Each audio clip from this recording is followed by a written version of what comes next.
to be there in Strasbourg with you defending our joint values and commitments that ძალიან ბევრი მნიშვნელოვანი საკითხია, რომელიც დაუყოვნებლივ მოქმედებას საჭიროებს. სამწუხაროდ, ბევრჯერ ვაწყდებით სირთულეებს ამ საკითხებთან დაკავშირებით.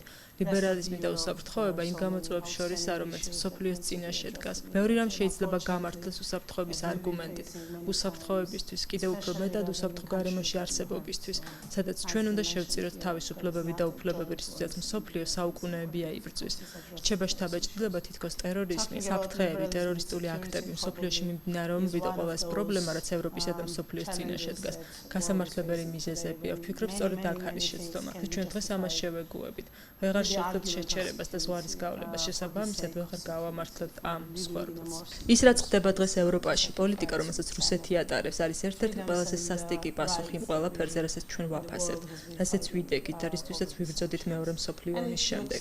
ჩვენ ძალიან ნათლად უნდა გამოვთქვათ ჩვენი გზავნილი. სწორედ ამიტომ ყველა ქვეყანა, რომელსაც მართავენ ლიბერალები ან არ მართავენ, ნათლად უნდა გამოხატავდეს ურყევ პოზიციას უკრაინაში მიმდინარე ომზე, რუსეთის ავტორიტარულ რეჟიმზე, პრეზიდენტ პუტინის პოლიტიკასა და მის სურვილზე აღიდგინოს გავლენის სფეროები იმ ტერიტორიებზე, რომელსაც რუსეთი საკუთრებად მიიჩნევს, მათ შორის ჩემს ქვეყანასაც.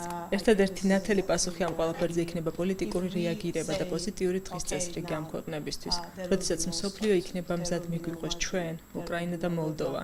ეს იქნება ყველაზე სწორი ნაბიჯი რუსეთის წინააღმდეგ, ვიდრე მასთან ომი. ნეგატიური დღის წესრიგი ვერასდროს იმარჯვებს. მე მჯერა პოზიტიურობის, პოზიტიური საგზაო რუკის.